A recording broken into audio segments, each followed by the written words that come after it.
Adult sex shop cashiers and employees, what is the one, or more, things you secretly judge people for buying? I used to work at a store that had PRN, just the movies.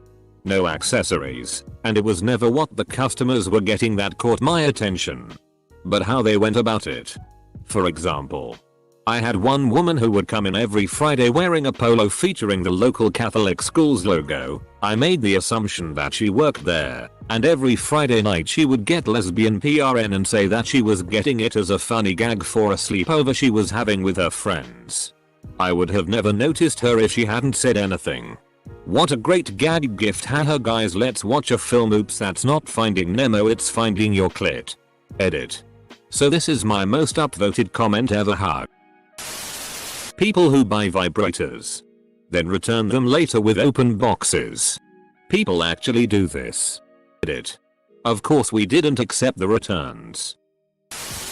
I used to earn the bulk of my living from writing erotica and selling it online. It's not that I judge people for it. Exactly. But the best-selling books were always the most ridiculous ones I could write with the least subtle titles. I ended up spinning off a whole new pen name for one particular fetish where the stories would take me literally about 4 hours to produce, beginning to end including the cover, because people would eat it up. Close bracket. It's not so much judgment, because everyone's got their kinks. But there's a bit of eye-rolling when the stories you're really proud of sell about 4 copies but help. My own penis is trying to get me pregnant. A self-seduction impreg fantasy sells enough copies on its own to pay your rent for the next 2 months. No. That's not a real title. No. That's not a fetish I write. Yes. I'm pretty sure that story would absolutely fly off the shelves. My cousin worked at one and told me a story of a guy who would come in once a week, presumably on payday, and spend time looking at a sex doll that, according to him, is ungodly expensive. Well, after a couple months of this he finally pulled the trigger and bought it. He never came back in again. Friend of mine worked in an adult store. He would normally have nothing to do, so occasionally I would go in to bring him lunch and we'd look at the funny PRN titles. And when a customer came in I'd pretend I was browsing. Once a guy came in inquiring about butt plugs. He wanted to know if they had anything that could meet his size requirements. My friend broadly asked what exactly he meant. The guy replied, "Well, the biggest thing I managed was a fire extinguisher." No judgment of course, but Christ. I worked in an adult store for about 4 years. I nor anyone I worked with would judge anyone for what they brought, apart from glass pipes, but that's another story. Saying that, what people would steal was always funny. I had one guy shoplift a huge stainless steel dong and then try to come back into the store with it in his pocket. Another guy stole a vibrator and used it in our changing room. So that was an interesting day. Also, penis pumps got stolen every other day. They don't increase your size, by the way. Former sex shop employee. Once had my 80-year-old neighbor, lovely little lady, come in and buy hardcore gay bondage PRN. Usually Nazi themed. She liked blonde gay men apparently. Currently work in neuroscience. Patient facing. And once every 3 months I have a patient who's an old customer come in. We tend to avoid each other when possible. I used to work at a sex shop. And whilst there, due to my in-depth research and understanding how our products worked, I quickly became their top salesperson. With all that effort, it taught me not to judge, as everyone had their own kinks. What I do judge is when others come into the shop and try to get us to describe how a product is used just for them to get off. I'm not consenting to that. Not me. But my old manager's partner was the owner of a high-end sex shop. A man buying anything insertable without a flared bottom who doesn't take the receipt. It's probably not a gift for his female companion. I don't judge this one, but I do wonder if people buying sounding rods really know what they're getting into. If that's your thing, then go and do your sweet thing, but if it's like a stupid there, which happens, please be careful. The one thing I do slightly judge is people who buy the gross jelly vibrators that are made out of garbage, but we have to sell them as novelties. We advise every customer against them if you're actually going to use them inside of your body. We offer decent silicone vibrators for maybe $10 more. You would think that people would spend an extra $10 to avoid infections, but oh no, the sparkly jelly one is just fine because it's pretty and gets the job done. No, it won't, because it's battery powered, which isn't very powerful, and there's no way to clean something that's porous, but sure. Take the sparkly one. Also, Saia vibrators aren't always your cup of tea. Try a Satisfyer, and if you like that, upgrade to a womanizer. Vibration is great, but air stimulation, suction like clitoral stimulation, is another level. Womanizer has an internal with external option as well. Not judgmental, but more of being a bro. I worked for Blockbuster Video back in mid-90s and would always get questions about movies and such.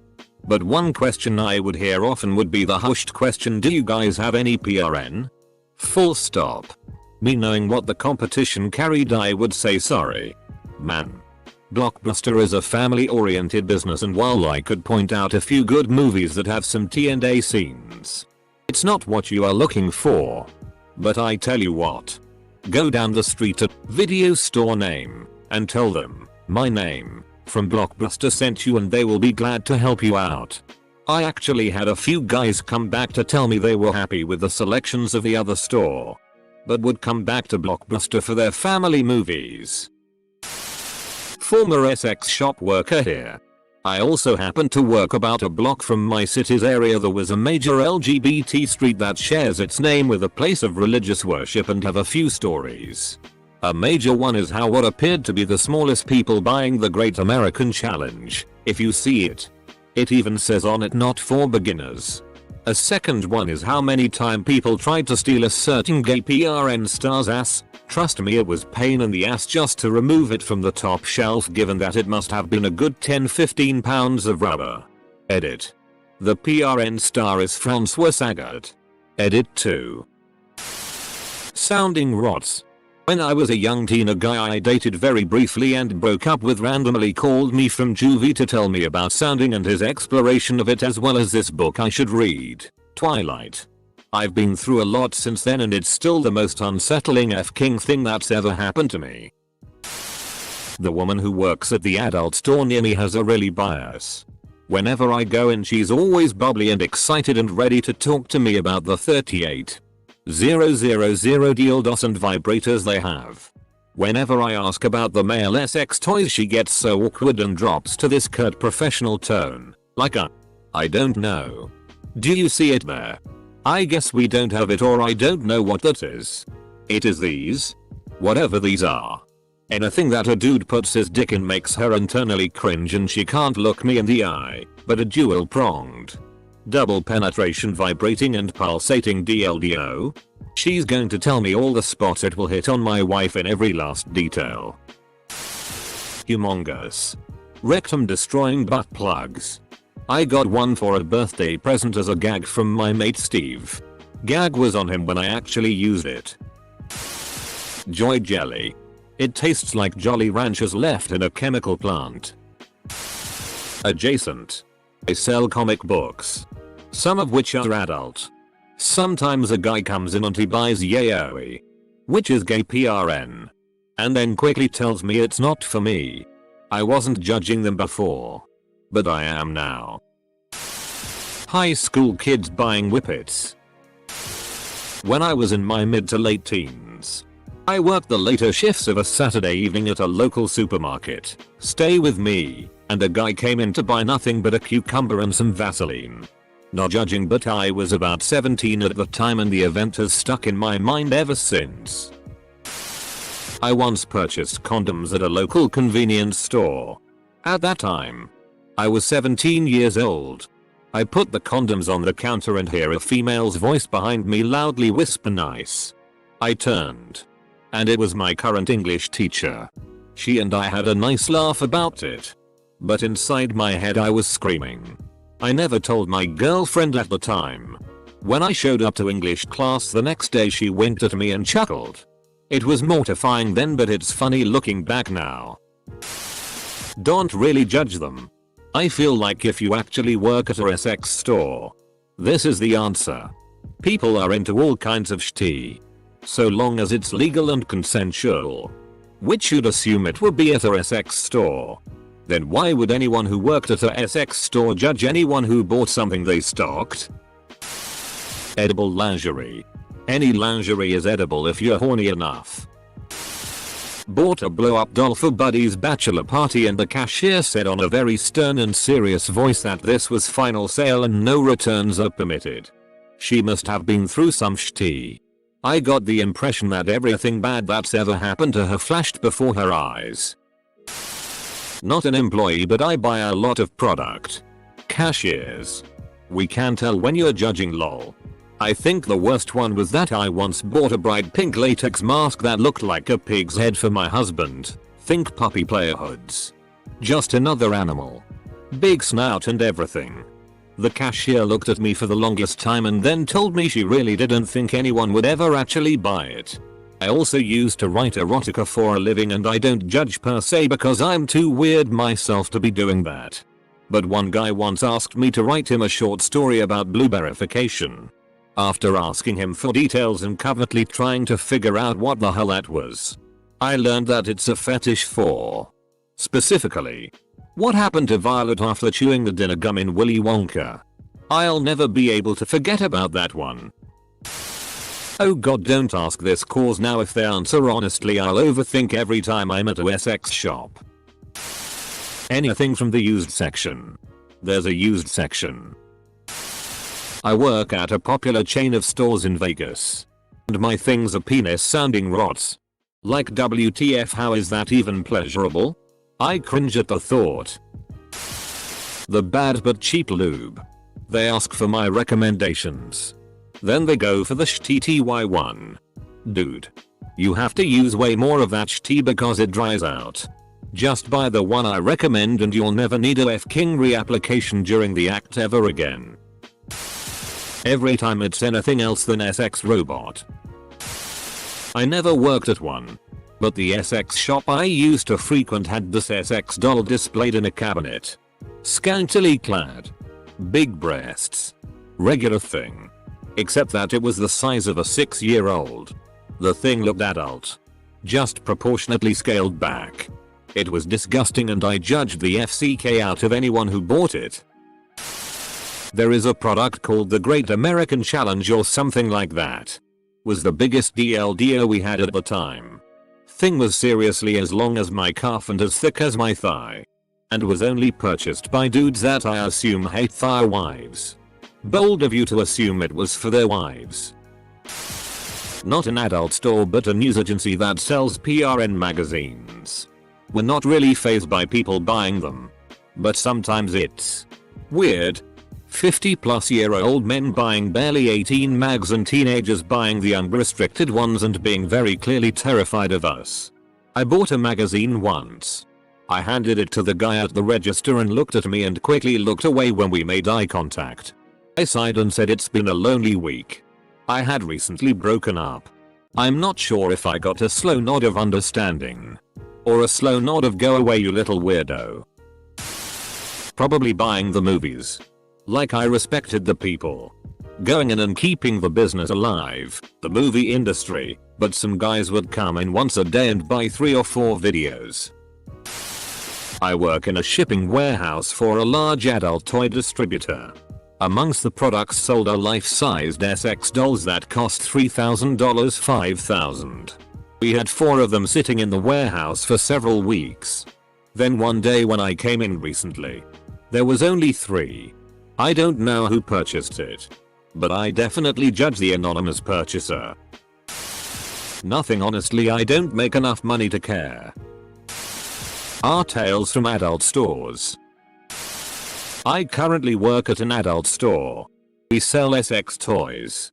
The only thing I judge people for is when they say they don't want to buy a lube because they use coconut oil.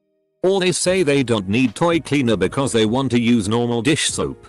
I try to explain that coconut oil is not great to be using as lube and that soap breaks down silicone and they don't listen. What can I do though? I guess they like yeast infections. Soap breaks down silicone what? Online they always seem to recommend using a mild soap to clean.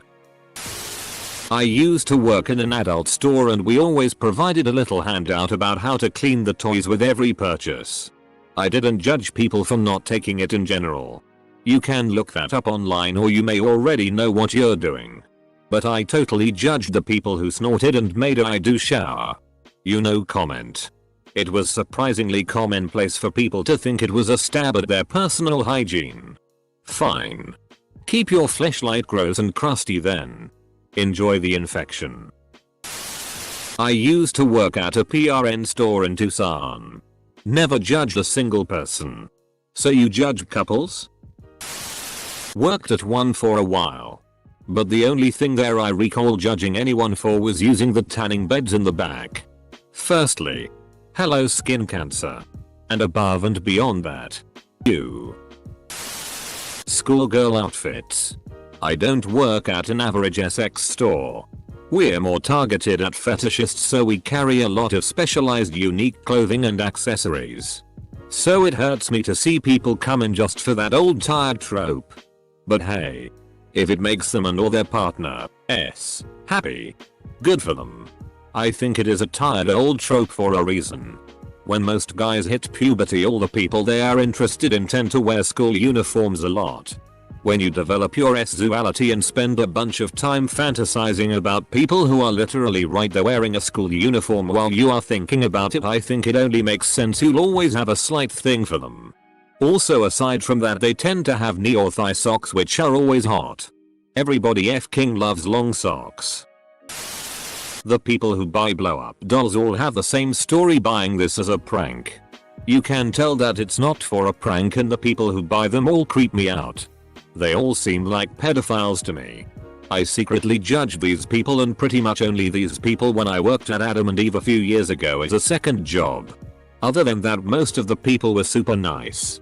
Very curious and seemingly great people just trying to get their freak on. Was one of the most fun jobs I had. Bonus. The ladies I worked with were so fun.